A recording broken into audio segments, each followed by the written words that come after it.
ನಿಮಗ್ ನೀವೇ ಏನೇನೋ ಊಹೆ ಮಾಡ್ಕೊಂಡು ಯಾಕೆ ಹೀಗೆಲ್ಲ ಮಾತಾಡ್ತಿದ್ದೀರಾ? ಕಣ್ಮುಂದೆ ತಾಳಿ ಕಟ್ಕೊಂಡ್ ಬಂದ್ರೆ ಅರ್ಥ ಮಾಡ್ಕೊಳ್ದಿರೋ ಅಷ್ಟು ಮೂರ್ಖರೇನೂ ಅಲ್ಲ.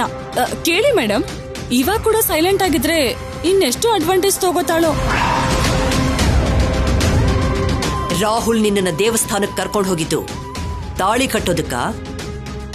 ಹೌದು.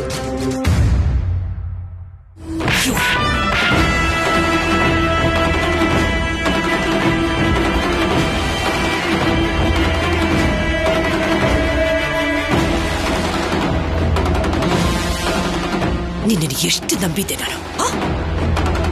ನನಗೆ ಈ ರೀತಿ ಮೋಸ ಮಾಡ್ತೀಯಾ?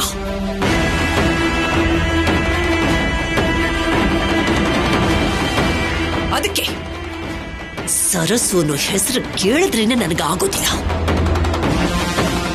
ಆ ಹೆಸರಿನಲ್ಲಿ ಆಕ್ಟ್ ಮಾಡೋದಕ್ಕೆ ನಾನ್ ನಿನ್ನನ್ನು ಕರ್ಕೊಂಡು ಬಂದ್ರೆ ನೀನು ನನ್ನ ಮುಂದೆನೆ ಆಕ್ಟ್ ಮಾಡ್ತಿದ್ಯಾ?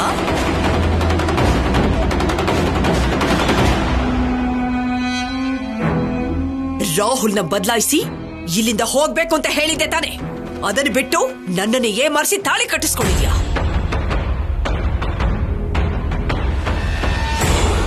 ಇಷ್ಟು ಹೊತ್ತು ಇವರೆಲ್ಲರೂ ನಿನ್ನ ಬಗ್ಗೆ ತಪ್ಪಾಗಿ ಮಾತಾಡ್ತಾ ಇದ್ರು ಕೂಡ ನಾನು ನಿನ್ನ ಬಗ್ಗೆ ತುಂಬಾ ಹೆಮ್ಮೆಯಾಗಿ ಹೇಳ್ಕೊಳ್ತಿದ್ದೆ. ಅದನ್ನ ನಾಶ ಮಾಡ್ಬಿಟ್ಟೆ ನೀನು.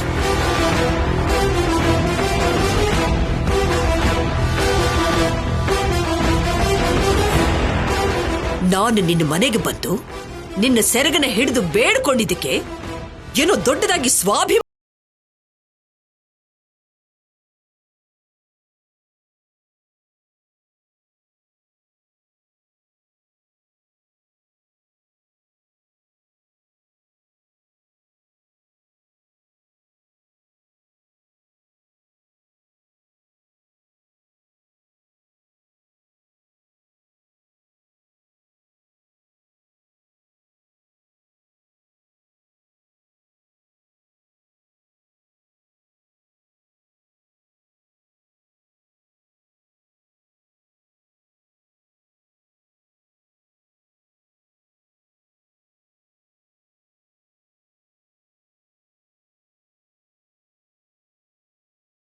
ಲೆಫ್ಟ್ ಟು ರೈಟು ಎರಡು ಒಂದಾಗೋಗುತ್ತೆ. ಅಂದ್ರೆ ನೀನ್ ಹೇಳ್ತಿರೋದು ನೀನ್ ಕುತ್ಕೆಲಿರೋ ತಾಳಿ ರಾಹುಲ್ ಕಟ್ಟಿದ್ದಲ್ವಾ? ಏನಾದ್ರೂ ಇನ್ಸಿಡೆಂಟ್ ನಡೆದಾಗ ಕಿರ್ಚೋದು ಆವೇಶ ಪಡೋದು ಅಲ್ಲ, ಎದುರುಗಡೆಯವ್ರು ಹೇಳೋದನ್ನು ಕೇಳಿಸ್ಕೋಬೇಕು. ರಾಹುಲ್ ನನ್ನ ದೇವಸ್ಥಾನಕ್ಕೆ ಕರ್ಕೊಂಡು ಹೋಗಿದ್ದು ನಿಜ, ಆದ್ರೆ ಈ ತಾಳಿನ ರಾಹುಲ್ ಕಟ್ಟಿದ್ದಲ್ಲ.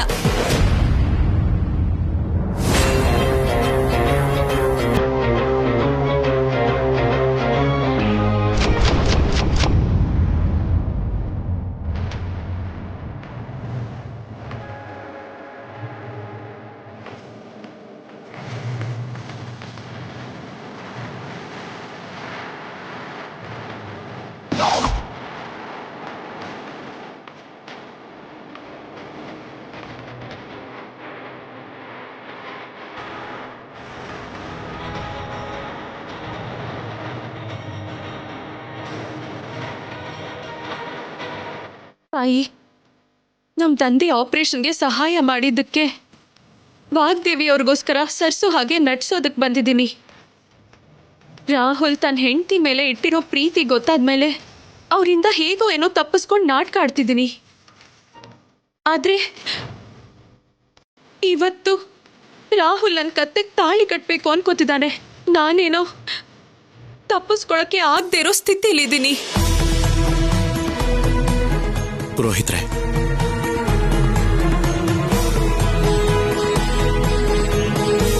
ಸರ್, ಹುಡುಗಿನ ಕರ್ಕೊಂಡು ಬನ್ನಿ.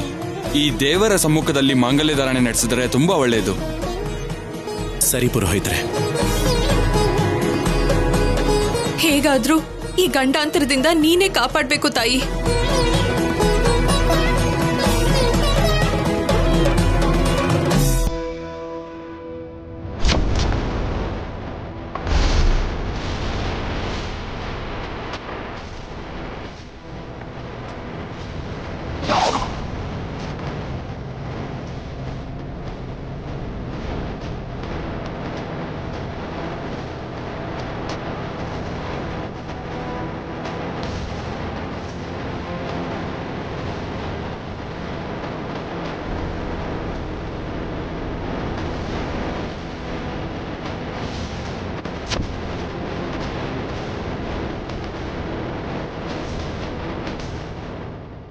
ಪವಿತ್ರವಾಗಿರೋ ಈ ತಾಳಿನ, ಮಾಂಗಲ್ಯ ಬಂಧನ, ನನಗೆ ಈಗ ಎದುರಾಗ್ತಿರೋ ಈ ಸಮಸ್ಯೆಯಿಂದ ನಾನು ತಪ್ಪಿಸ್ಕೊಳ್ಳೋದಕ್ಕೆ ಉಪಯೋಗಿಸ್ತಿರೋದಕ್ಕೆ ನನ್ನನ್ನು ಕ್ಷಮಿಸು ತಾಯಿ. ನಂಗೆ ಬೇರೆ ದಾರಿನೇ ಇಲ್ಲ. ನನ್ನ ಜೀವನ ನಾಶ ಆಗ್ದೇನೆ, ವಾಗ್ದೇವಿಯವ್ರಿಗೆ ಕೊಟ್ಟಿರೋ ಮಾತು ತಪ್ಪದೇನೆ, ನನ್ನ ಆತ್ಮಾಭಿಮಾನನ, ನಮ್ಮನೆ ಮರ್ಯಾದೆನ ಕಾಪಾಡೋದಕ್ಕೆ ಹೀಗೆ ಮಾಡ್ಬೇಕಾಗಿ ಬರ್ತಿದೆ.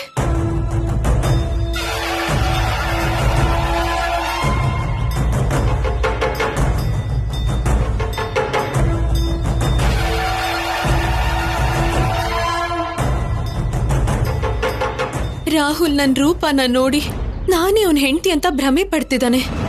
ಆ ಭ್ರಮೆನ ಸ್ವಲ್ಪ ದಿನ ನಿಜ ಮಾಡೋದಕ್ಕೆ ಪರಿಹಾರವಾಗಿ ಉಪಯೋಗ ಆಗ್ಬೇಕು ಅಂತ ಮಾಡ್ತಿರೋ ಈ ತಪ್ಪನ್ನ ತಾಯಿಯಾಗಿ ಅರ್ಥ ಮಾಡ್ಕೋತಿ ಅಂತ ಆಶಿಸ್ತಿದ್ದೀನಿ.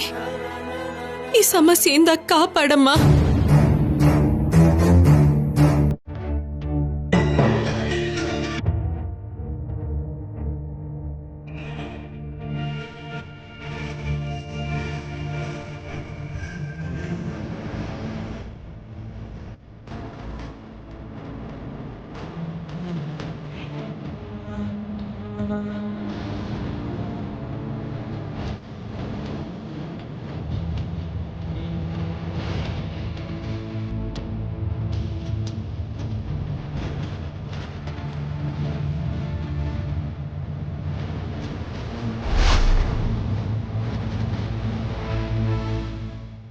ಸರ್ಸು, ನೀನ್ ಇಲ್ಲೇ ಇದೆಯಾ? ಬಾ, ನಿನಗೆ ಸರ್ಪ್ರೈಸ್ ತೋರಿಸ್ತೇನೆ. ಎಲ್ಲಿಗೆ ರಾಹುಲ್ ಅವರೇ?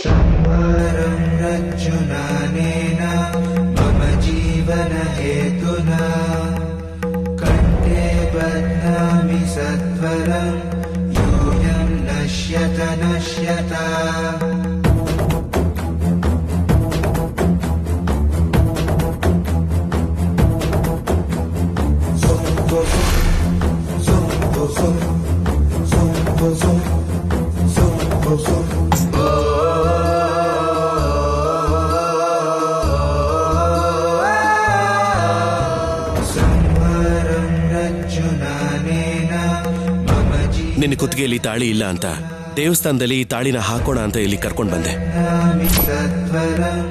ಇದೇ ನಾನು ನಿನಗೆ ಕೊಡ್ಬೇಕು ಅಂತಿದ್ದ ಸರ್ಪ್ರೈಸ್. ಹೇಗಿದೆ? ತುಂಬಾ ಚೆನ್ನಾಗಿದೆ ರಾಹುಲ್ ಅವರೇ, ನಿಜವಾಗ್ಲೂ ಅನ್ಕೊಂಡಿರ್ಲಿಲ್ಲ. ಸರಿ ಬಾ, ಆ ದೇವರೆದುರಿಗೆ ನಿನ್ ಕುತ್ತಿಗೆಗೆ ಹಾಕ್ತೇನೆ. ರಾಹುಲ್ ಅವರೇ ಇರಿ. ಏನಾಯ್ತು ಸರ್ಸು? ಈ ತಾಳಿ ಅಗತ್ಯ ಇಲ್ಲ ರಾಹುಲ್ ಅವರೇ. ಇದೇನ್ ಸರ್ಸು ಹೀಗೆ ಹೇಳ್ತಾ ಇದೆಯಾ?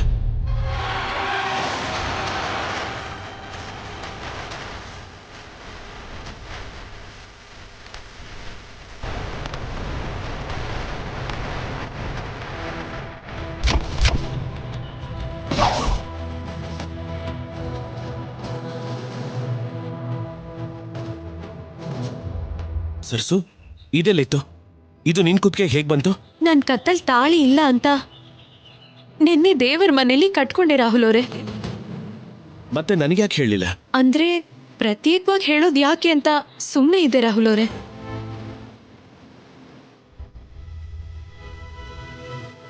ನಾನೇ ನಿನಗೆ ಸರ್ಪ್ರೈಸ್ ಕೊಡಬೇಕು ಅನ್ಕೊಂಡ್ರೆ ನೀನೇ ನನಗೆ ಸರ್ಪ್ರೈಸ್ ಕೊಟ್ಟೆ ಅಂದ ಹಾಗಾಯ್ತು.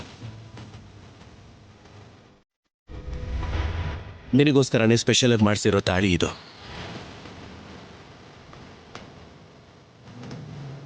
ಒಳ್ಳೆ ದಿನ ನೋಡಿ ನೀನೇ ಹಾಕೋ. ಖಂಡಿತ ರಾಹುಲ್ ಅವರೇ. ಈ ಅರ್ಶನ ತಾಳಿ ನಿಮ್ ಮಗ ಕಟ್ಟಿದ್ದಲ್ಲ, ಕೊಟ್ಟಿರೋ ಮಾತಿಗೋಸ್ಕರ, ನನ್ನ ಗೌರವನ ಕಾಪಾಡ್ಕೊಳ್ಳೋದಕ್ಕೋಸ್ಕರ ನಾನೇ ಕಟ್ಕೊಂಡಿದ್ದು. ನಿಜಾನ ಬಚ್ಚಿಡೋದಕ್ಕೆ ಹೀಗೆಲ್ಲ ಮಾಡ್ಬೇಕಾಗಿ ಬಂತು.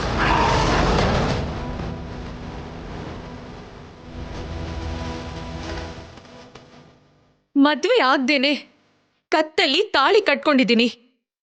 ನಮ್ಮಮ್ಮ ಬೇಡ ಅಂತ ಹೇಳಿದ್ರು ನಿಮ್ಗೋಸ್ಕರ ಇಲ್ಲಿ ನಟಿಸ್ತಿದ್ದೀನಿ. ಅದಕ್ಕೆ ಪ್ರತಿಫಲವಾಗಿ ನನಗೆ ಸಿಕ್ಕಿದ್ದು ಆಪಾದನೆ, ಅವಮಾನಗಳು. ನಿಮ್ಮ ಆಸ್ತಿ, ಅಂತಸ್ತು, ಘನತೆ ಇದೆಲ್ಲ ನನ್ನ ಆತ್ಮಾಭಿಮಾನದ ಮುಂದೆ ತೃಣಕ್ ಸಮಾನ ಅಂತ ಮರ್ತು ಹೋಗ್ಬೇಡಿ. ನೋಡಿ, ತಗೊಳ್ಳಿ ನಿಮ್ ಮಗ ಕೊಟ್ಟಿರೋ ಬಂಗಾರದ ತಾಳಿ.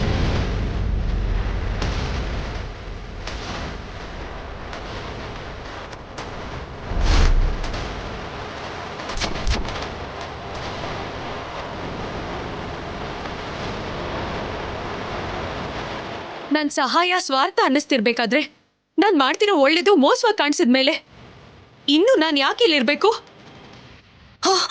ಅಮ್ಮ ಭಾಷಿಣಿ, ಚಿಂತೆ ಮಾಡಬೇಡಿ, ನಾನು ಎಲ್ಲಿಗೂ ಹೋಗಲ್ಲ, ಇಲ್ಲೇ ಇರ್ತೀನಿ. ಯಾಕೆ ಗೊತ್ತಾ? ನಿಮ್ ದುಡ್ಡಿಗೋಸ್ಕರನೋ ನಿಮ್ಮ ಆಸ್ತಿ ಮೇಲಿರೋ ಆಸೆಯಿಂದನೋ ಅಲ್ಲ, ಕೊಟ್ಟಿರೋ ಮಾತಿಗೋಸ್ಕರ.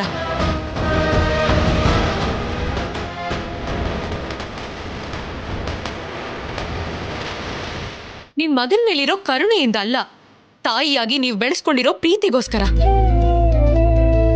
ಯಾವ ಕೆಲ್ಸದ ಮೇಲೆ ನನ್ನ ಇಲ್ಲಿ ಕರ್ಕೊಂಡ್ ಬಂದಿದ್ದೀರೋ ಅದನ್ ಪೂರ್ತಿ ಮಾಡಿದ್ಮೇಲೆನೆ ಹೊರಗೆ ಹೋಗ್ತೀನಿ. ಅಲ್ಲಿವರೆಗೂ ಈ ಅರ್ಶನದ ತಾಳಿಯಿಂದಾನೆ ನಿಮ್ ಮಗನ್ಗೆ ಹೆಂಡತಿಯಾಗಿ ನಟಿಸ್ತೀನಿ. ಅಮ್ಮ ಭಾಷಿಣಿ, ನನ್ನನ್ನು ಕ್ಷಮಿಸ್ಬಿಡಮ್ಮ. ನಿನ್ನ ಕತ್ತಲಿರೋ ಈ ಅರಿಶಿನದ ಕೊಂಬಿನ ತಾಳಿ ನೋಡಿ ನಿಜ ಏನು ಅಂತ ಲೆಕ್ಕನೂ ಹಾಕದೆ ಆವೇಶ ಪಟ್ಬಿಟ್ಟೆ. ನಿನ್ನ ಬಗ್ಗೆ ಗೊತ್ತಿದ್ದು ಕೂಡ ಇವ್ರ ಮಾತುಗಳಿಗೆ ಇನ್ಫ್ಲೂಯೆನ್ಸ್ ಆಗಿ ನಿನ್ನನ್ನು ಅಪಾರ್ಥ ಮಾಡ್ಕೊಂಡೆ. ತಪ್ಪಾಯ್ತು, ನಾನೇ ತಪ್ಪು ಮಾಡ್ಬಿಟ್ಟೆ. ನನ್ನ ಕ್ಷಮಿಸ್ಬಿಡು.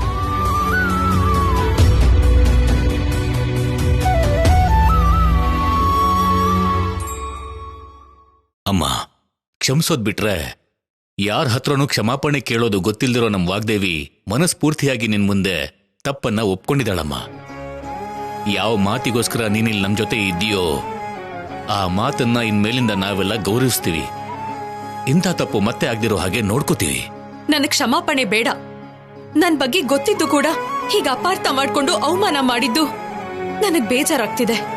ಇನ್ಯಾವತ್ತೂ ಈ ರೀತಿ ತಪ್ಪಾಗ್ದಿರೋ ಹಾಗೆ ನೋಡ್ಕೊಳ್ಳೋದು ನನ್ ಜವಾಬ್ದಾರಿ. ನನ್ನ ನೀವೆಷ್ಟೇ ಅಪಾರ್ಥ ಮಾಡ್ಕೊಂಡ್ರು ನಿಮ್ ಮಾತನ್ನ ನಂಬೋದನ್ ಬಿಟ್ರೆ ನನಗ್ ಬೇರೆ ದಾರಿ ಇಲ್ಲ ಮೇಡಮ್.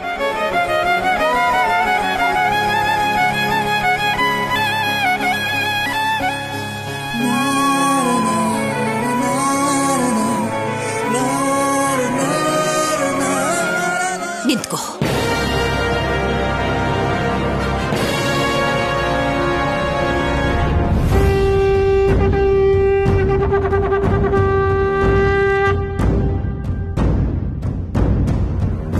ಈ ಅರಿಶಿನ ತಾಳಿ ನೀನು ಕತ್ತಲೇ ಇದ್ರೆ ರಾಹುಲ್ ಅದನ್ನ ನೋಡಿ ಮತ್ತೆ ಇನ್ನೊಂದೇನಾದ್ರೂ ಇಶ್ಯೂ ಮಾಡ್ತಾನೆ.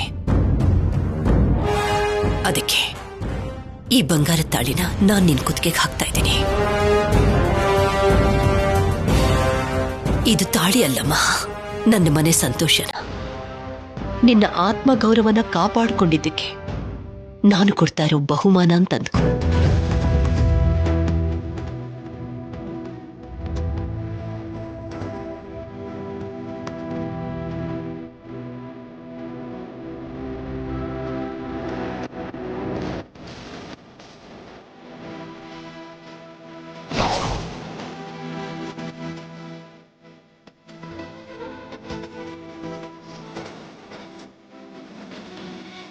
ಹೋಗಮ್ಮ.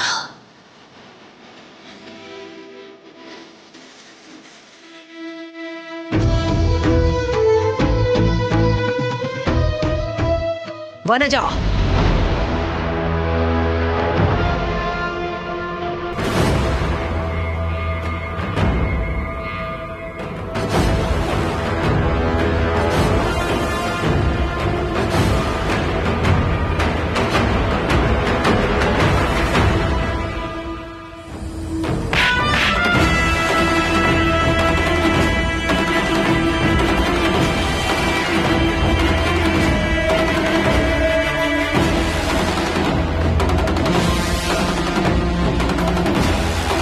ಬಂಗಾರಕ್ಕಿಂತ ಬೆಲೆ ಬಾಳು ಭಾಷಿಣಿ ಮನಸ್ಸನ್ನ ನೋವಾಗೋ ಹಾಗೆ ಮಾಡ್ಬಿಟ್ಟಿಲ್ಲ.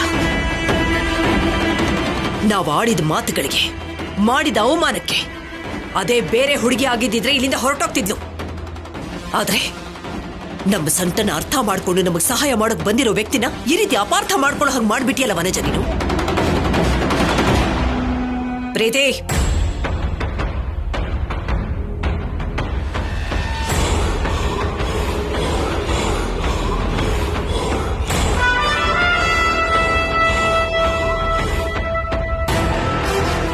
ಪ್ರೀತಿ, ಒಳ್ಳೇದಕ್ಕೆ ಕೆಟ್ಟದಕ್ಕೆ ಇರೋ ಡಿಫ್ರೆನ್ಸ್ ಏನು ಅಂತ ನಿನಗೂ ಚೆನ್ನಾಗಿ ಗೊತ್ತು. ವನಜನಂಥವಳಿಗೆ ಕಲಿಸ್ಕೊಡೋದನ್ನ ಬಿಟ್ಟು ಈ ರೀತಿ ಸಪೋರ್ಟ್ ಯಾಕೆ ಮಾಡ್ತಾ ಇದ್ಯಾ? ಅಂದ್ರೆ ನಾನ್ ಕೂಡ ನಿಮ್ ಹಾಗೆ ತಪ್ಪು ಮಾಡ್ಬಿಟ್ಟೆ ಆಂಟಿ. ಇದೇ ನಿಮ್ಗೆ ಫಸ್ಟ್ ಅಂಡ್ ಲಾಸ್ಟ್ ವಾರ್ನಿಂಗ್. ಇನ್ನು ಯಾವತ್ತು ಭಾಷಿಣಿ ವಿಷಯದಲ್ಲಿ ನೀವು ಇನ್ವಾಲ್ವ್ ಆಗಿದ್ದನ್ನ ನೋಡಿದ್ರೆ, ಮನೆಯವ್ರ ಜೊತೆ ಡಿಸ್ಕಷನ್ ಮಾಡ್ತಿರೋದು ಗೊತ್ತಾದ್ರೆ ನಿಮ್ಮನ್ನ ಕ್ಷಮಿಸೋದಿಲ್ಲ. ನನಗೆ ನನ್ನ ಮಗನ ಸಂತೋಷನೇ ಮುಖ್ಯ. ಅದಕ್ಕೆ ಭಾಷಿಣಿ ಈ ಮನೇಲಿರೋದು ತುಂಬಾನೇ ಅಗತ್ಯ. ಈ ವಿಷಯದಲ್ಲಿ ಏನಾದ್ರೂ ನನಗೆ ವ್ಯತ್ಯಾಸ ಕಂಡು ಬಂದಿದ್ದೆ ಆದ್ರೆ ನಾನು ಏನು ಮಾಡ್ತೀನೋ ಗೊತ್ತಿಲ್ಲ. ನಿಮ್ಮಪ್ಪ ಅಮ್ಮ ಬಂದ್ರೂ ಕೂಡ ನಾನು ತಡೆಯೋದಿಲ್ಲ. Mind it.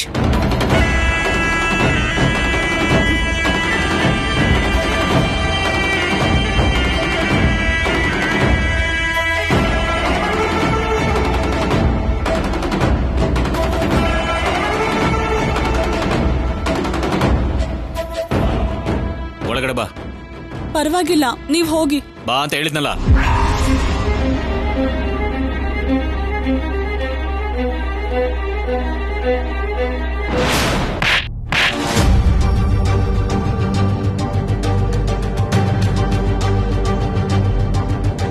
ಆಲ್ರೆಡಿ ಮೇಡಮ್ ಹೊಡೆದ್ರಲ್ವರಿ, ಮತ್ತೆ ನೀವು ಕೂಡ ಯಾಕೆ? ಏನೇ ಆದ್ರೂ ಬೇಗ ಮರ್ತೋಗೋ ಬುದ್ಧಿ ಅಲ್ವಾ ನಿಂದು? ಕನಿಷ್ಠ ಪಕ್ಷ ಇದಾದ್ರೂ ನೆನಪಿರುತ್ತೆ ಅಂತ, ಇನ್ಮೇಲಾದ್ರೂ ಬುದ್ಧಿ ಬರುತ್ತೆ ಅಂತ.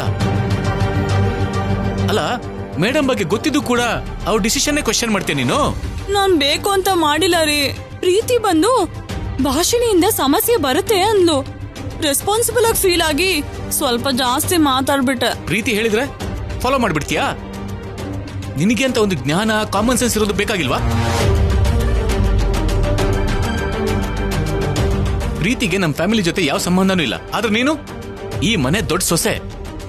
ಭಾಷಿಣಿನ ಮೇಡಮ್ ಹೇಗ್ ಟ್ರೀಟ್ ಮಾಡ್ತೀರಂತ ಗೊತ್ತಾಗಿ ರಾಹುಲ್ ಕಂಡೀಷನ್ ನೋಡಿ ಕೂಡ ಅರ್ಥ ಮಾಡ್ಕೊಳ್ಳುವಂತ ಜವಾಬ್ದಾರಿ, ಪರಿಸ್ಥಿತಿಗೆ ತಕ್ಕ ಬಿಹೇವಿಯರ್ ನಿನಗಿರ್ಬೇಕಲ್ವಾ? ಇರ್ಬೇಕು ರೀ, ಆದ್ರೆ ನನ್ ಕರ್ಮಕ್ಕೆ ಇಲ್ದಿರೋ ಹಾಗಾಯ್ತು. ಇನ್ಮೇಲೆ ಇರೋ ಹಾಗೆ ನೋಡ್ಕೋತೀನಿ ರೀ. ನೋಡ್ಕೋ, ಮಿಸ್ ಆದ್ರೆ, ಸೀನ್ ಮತ್ತೆ ರಿಪೀಟ್ ಆದ್ರೆ ಮೇಡಮ್ಗಿಂತ ಮೊದಲು ನಾನ್ ಚಾರ್ಜ್ ತಗೋಬೇಕಾಗತ್ತೆ. ಅಯ್ಯೋ, ಮೈಂಡ್ ಇಟ್.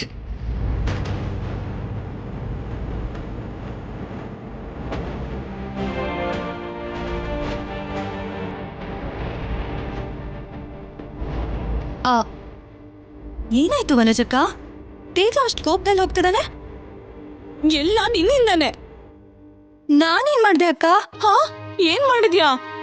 ನೀನ್ ಹೇಳಿದ ಮಾತನ್ನ ಮತ್ತೆ ಕೇಳಿದಕ್ಕೆ ನನ್ನ 2 ಕೆನ್ನೆಗಳಿಗೂ 4 ಸಲ ಏಟ್ ಬಿತ್ತು. ನನ್ ವ್ಯಾಲ್ಯೂ 0 ಇಂದ ಮೈನಸ್ ವರ್ಗೂ ಹೋಗ್ಬಿಡ್ತು ಅಂತ ನೀವ್ ಅನ್ಕೋತಿದ್ದೀರಾ? ಆದ್ರೆ ಆಂಟಿನ ಕ್ವೆಶ್ಚನ್ ಮಾಡೋದಕ್ಕೆ ಒಂದ್ ಆಯುಧ ಬಂದಿದೆ ಅಂತ ನನಗನ್ನಿಸ್ತಿದೆ.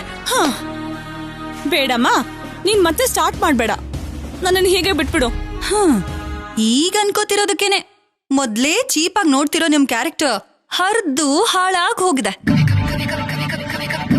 ಆ ಭಾಷಿಣಿನ ಮನೆಯಿಂದ ಹೊರಗಡೆ ಕಳಿಸ್ಲಿಲ್ಲ ಅಂತ ಗೊತ್ತಿರೋದಕ್ಕೆ ಇವತ್ತು ಅಷ್ಟು ದೊಡ್ಡ ತಾಳಿ ಡ್ರಾಮಾ ಮಾಡಿದಾಳೆ. ಅನ್ಕೊಂಡಿದ್ದನ್ನ ಸಾಧಿಸೋವರೆಗೂ ಇಲ್ಲಿಂದ ಹೋಗಲ್ಲ ಅಂದ್ರೆ ಮನೆಯವರೆಲ್ಲ ಇನ್ನೋಸೆಂಟ್ ಆಗಿರೋದಕ್ಕೇನೆ ರಾಹುಲ್ ಬಗ್ಗೆ ಪಾಸಿಟಿವ್ ಆಗಿ ತಗೊಂಡಿದ್ದಾರೆ. ಆದ್ರೆ ಇವಳ ಟಾರ್ಗೆಟ್ ನಾವೆಲ್ಲ ಅನ್ನೋದರ ಅರ್ಥನ ತಿಳ್ಕೊಳಕ್ಕೆ ಆಗ್ತಿರ್ಲಿಲ್ಲ. ಇಷ್ಟು ದಿನ ರಾಹುಲ್ ಮಾತ್ರನೇ ಹೆಂಡತಿ ಅಂತ ಫೀಲ್ ಆಗ್ತಾ ಇದ್ರೆ ಇವಾಗ ಆಂಟಿ ಅವಳ ಕತ್ತಿಗೆ ತಾಳಿ ಹಾಕಿ ಸೊಸೆ ಸ್ಥಾನ ಕೊಡೋದಕ್ಕೆ ಸಿದ್ಧ ಅಂತ ಇಂಡೈರೆಕ್ಟ್ ಆಗಿ ಹೇಳಿದ್ದಾರೆ. ಏನೋ ಪ್ರೀತಿ, ನೀನ್ ಹೇಳ್ತಾ ಇದ್ರೆ ನಿಜಾನೇ ಅನ್ಸುತ್ತೆ. ಆವೇಶದಲ್ಲಿ ಎಲ್ರೂ ಮುಂದೆ ಹೇಳಿದ್ರೆ ಕೆನ್ನೆಗ್ ಬಾರ್ಸ್ಬಿಡ್ತಾರೆ. ಹೋರಾಟಕ್ಕೆ ಪ್ರತಿಫಲ ಏಟ್ಗಳೇ ವನಜಕ್ಕ. ಆದ್ರೆ ಫೈನಲ್ ಆಗಿ ರಿಸಲ್ಟ್ ಮಾತ್ರ ಧೈರ್ಯನೇ. ನಿಮ್ ಒಳ್ಳೇದನ್ನೇ ಬಯಸೋಳಾಗಿ ಈ ಮನೇಲಿ ನಿಮ್ಮನ್ನ ದೊಡ್ಡ ಪೊಸಿಷನ್ ಅಲ್ಲಿ ನೋಡ್ಬೇಕು ಅಂತ ನಂಗ್ ತೋಚಿರೋದಕ್ಕೆ ಹೇಳ್ದೆಪ್ಪ. ಆಮೇಲೆ ನಿಮ್ಮಿಷ್ಟ.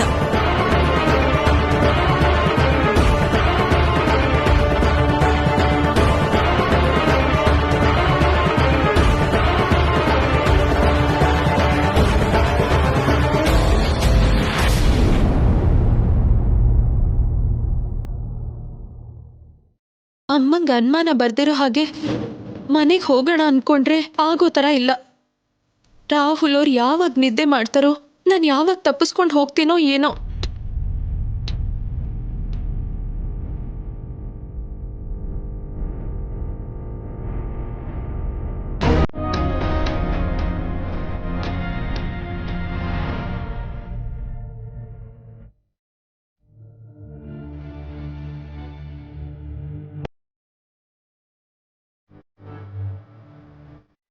ನಿದ್ರೆಲ್ಲೂ ಕೂಡ ಇಷ್ಟು ಅಂದವಾಗಿದೆಯಲ್ಲ ಸರ್ಸು. ಇಷ್ಟು ದಿನ ನಿನಗೆ ದೂರ ಆಗಿದ್ದಕ್ಕೆ ನನ್ನ ಮೇಲೆ ನನಗೆ ಕೋಪ ಬರ್ತಿದೆ ಗೊತ್ತಾ?